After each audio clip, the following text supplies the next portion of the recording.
Okay, so adding on to the conversation, the initial conversation with the client, I've received this email, and let's take a look. So the client has a wood post, and he's wrapping it in PVC.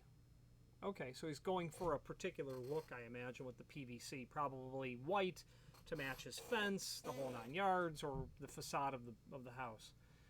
The issue that he has, though, is he's got a 1-inch, well, what he said, yeah, 36 by 80 by 1-inch screen door. So we can run the formula for wide throw, and we can easily determine what that dimension would otherwise be. And I've pulled up I've pulled up a manufacturer's, Stanley in this case, their formula for wide throw, and it's pretty simple and straightforward. For hinge width formula, refer to page 5. So let's go to page 5.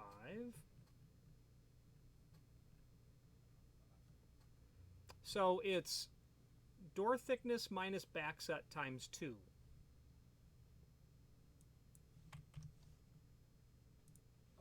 it a bare PO? And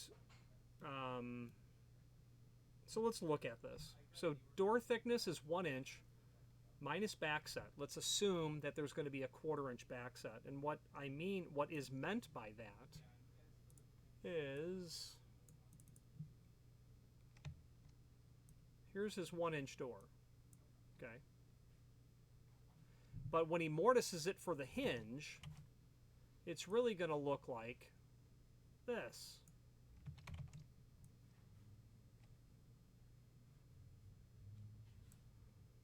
And then your hinge, your barrel, sorry, I'm an awful artist, my goodness. Your hinge sits here. Okay. This is the backset. So let's say he's going to have a 1/4 inch backset. So 1 minus backset times 2 is 1.5 inches. 1 minus a 1/4 times 2 is 1.5 inches. Plus the clearance, he's got a 1-inch clearance here. That's 2.5 inches. Plus any sort of, I'm sorry, back up. Door thickness minus backset. 1 minus 1/4 times 2 is 1.5 inches. Plus the clearance. There is no clearance. No clearance, so that's 0. We're still at 1.5 inches. Plus the inset, which is 1 inch. So now we're at 2.5 inch. If it's not a standard width, use the next standard hinge width. Well, it would be a 3 inch. So he could get a 3.5 by 3. That would certainly work. And Stanley does make a 3.5 by 3. FBB1793, maybe? Let's take a look. Oh, cool. So, tech drawing. Okay, so here it is. So, the question is, we're going to have 3/4 inch to play with. Can we fit these screw holes in 3/4 inch? Okay, so we know that the edge of the leaf to the center of the hole is 0.687. Okay, I don't know exactly the diameter of that hole, but let's say that it's got a number 12 screw, so I could look up the body diameter of a number 12 screw. Actually, it might be a number 10 on this screw. So let's say it's, not more than a 1/4 inch. So the answer is technically it will work.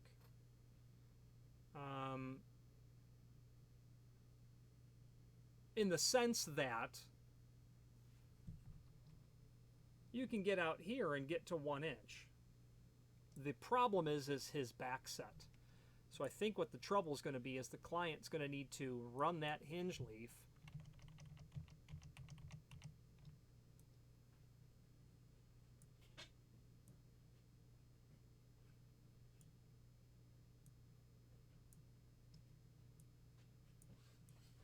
Wow. Not Artist of the Year. That's to be sure. How does that work? Okay, so I drew that wrong. Let's take a better look at it.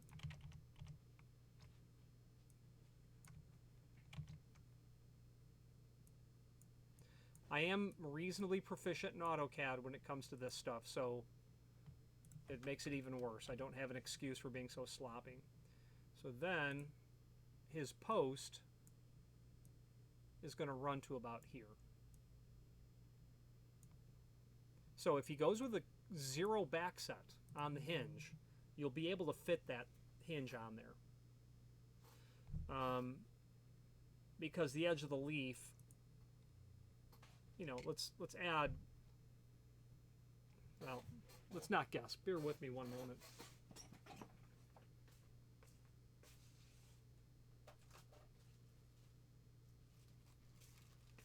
I'm going to put my caliper on the outside diameter of the head of the screw, and that's going to represent the outer concentric circle. So the diameter of the head of the screw is going to be 0.49. I'm sorry, 0.39. 0.39. So what we're dealing with here is 0.687. 0.687 plus 0.39. We're going to be at 1.07 inch. Okay, so right to here is going to be 0.107.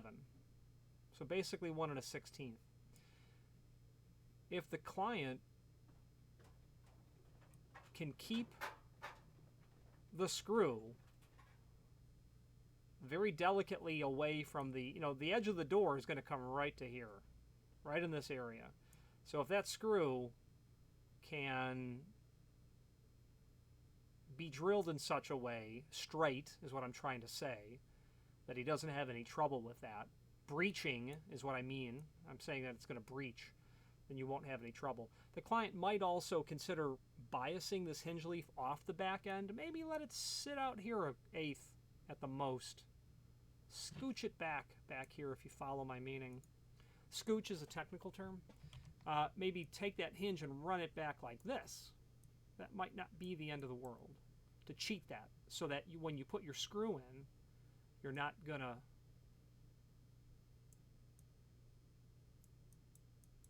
here's your screw. You don't want to breach out here. That's the problem. Okay. So based on the application and running the formula, you know, a 3-inch wide hinge is gonna, you know, should work for him pretty well. So if we rerun that formula with 0 as the back set, so door thickness 1 inch minus 0 is 1 times 2 is 2 plus your clearance, you have 0 clearance requirement. There's no casing or brick mold out here. Plus 1 for inset is 3. So it's on the money at 3 inch.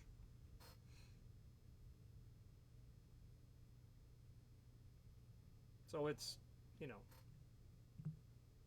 it's on the money at 3 inch. Now the issue is, it's not going to work in the sense that this is a full mortise hinge. It's swagged. Okay, this dimension on a 3-inch hinge from here to the center line is 1.5 inches. Well, we've got 2 inch. That means the barrel is going to sit in here. 2 ways to solve that: either order a raised barrel hinge, or you simply order a wider hinge. Would be the bottom line. So a raised barrel hinge is kind of neat. Let's just take a look at that since we're talking about it. There you go. Does that not elegantly solve the problem? It absolutely does. So a raised barrel could be a great way to do it. And I like the raised barrel idea, but if we don't do that, then we're going to need a wider hinge. And let's take another look at that. So here's back our formula, just to keep that on the page. So if we went with a 4-inch tall by 3.5, we can get our hands on that. It'd be 1 3/4 to the center of the barrel. Well, if he backs the hinge up here, we're still not going to be wide enough. That hinge won't be wide enough because the barrel is going to need to encroach into this space, and it's just not going to work. So 3.5 inch wide won't work. What if we did a 4-inch? That means it'll be 2 inch from here to the center line. That's still no good because we've got 1 inch and 1 inch. You would really need a 4.5 inch wide hinge to make this work, which would be 2 1/4 and you're going to be really, really close to that barrel sitting there. And in fact, it would be a little too tight because the OD of the barrel is greater than 1/2 of an inch. So we can see that that's simply not going to work comfortably as if it were to be drawn here. So the answer would be a 5-inch hinge because we need to get that barrel out far enough. Let's assume that this is about 3/4 diameter. If a 5-inch hinge is 2.5, we're going to be right there. So in order to get that barrel to sit out here, you're going to need a 5-inch wide hinge. Okay. What's constraining that? What's constraining it is the fact that we have a 1-inch door. That's the problem. If that door was a standard thickness, you could install it with a normal back set, cheat it out like you would normally, and then just use a 1-inch inset value for the formula. So I think the right answer is going to be special ordering a raised barrel hinge. You know, a 3.5 by 3 raised barrel hinge that would work very elegantly. The issue, and I could put all this into AutoCAD, and the reason I say that is because he can run that hinge. Let's pull up our little paint program.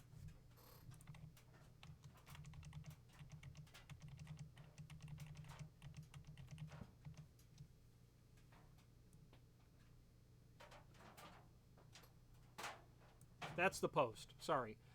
If you run that hinge,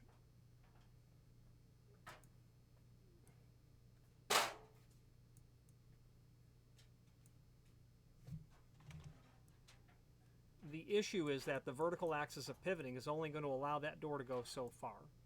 It's not going to go out and around. It won't go to 180 degrees because we're coming up with a 3-inch wide hinge, which is going to be right about, you know, in the middle between here and here if we're just visually scaling it. So I'd have to put it into AutoCAD to be able to tell you the degree of opening. It will obviously go to 90, and it will probably go to 120 degree. But at some point, the door is going to end up hitting that outside corner is what's going to end up hitting. It's going to hit here. So if we went with a wider hinge, like a 4-inch, that would clear us because we'd have that vertical axis of pivoting out here. So it'll be up to the client what he wants to do in terms of how wide of a hinge ultimately to go with. If there is a limiter on the opening at all, meaning a closer or maybe a crash chain, and I'm looking, oh, hold the phone, Gov. Yeah, okay, I see what we're doing here. It's an in-swing door. Yeah, let's share that with you.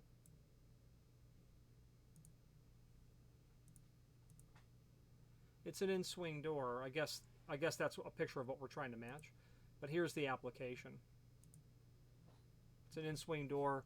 You know, will you need to swing that door more than 110, 120 degrees? Probably not. Would you need to be mindful that you can't or you're going to hit the jamb? Yeah, you would. So you're probably going to want to think about a wider hinge in that regard. I would go with a 4-inch wide. Well, would I? Yeah, I'd go with a 4-inch wide hinge. Because that would allow you to swing it so far open that you're not going to really have a problem. You could put a doorstop on the floor as well to prevent it. And short of putting all this into AutoCAD, and while I'm proficient, I didn't say I was fast. I would be tempted to use a 4x4 raised barrel. So let's take a look at, we know what our 3.5-inch tall template is, 3.5 by 3.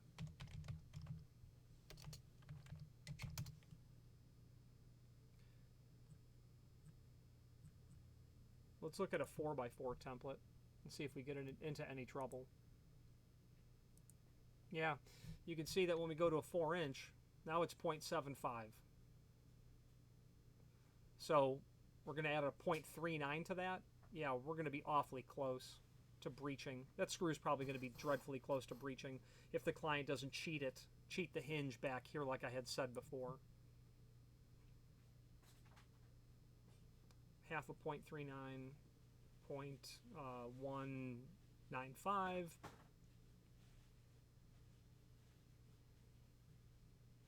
Super close. Probably not going to breach, but super close. If it was me, I would probably go with a, it would depend. If the client wants it to go more than 110, 120 degrees, 4-inch, cheat it back a little bit. Otherwise, if going to 90 or 100 degree would be acceptable, and you can put a floor stop on the floor, or for that matter, you can put an overhead stop, a very light duty overhead stop, just a slide track. I'll just quickly show you what that all looks like. Client could easily add a overhead stop to the application. I'm going to pull one up that would be appropriate.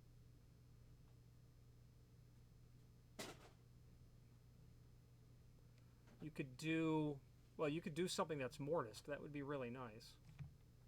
Like this 40, mortise it all up into the door and frame. That would be extremely elegant. You would template that to limit the door at a certain opening. You could also install it that it was surface mounted, and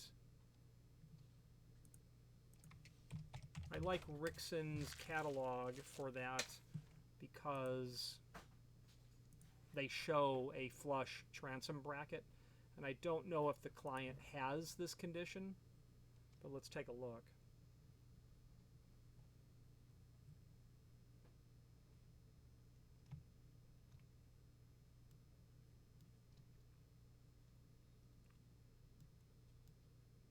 Pull side of door right here.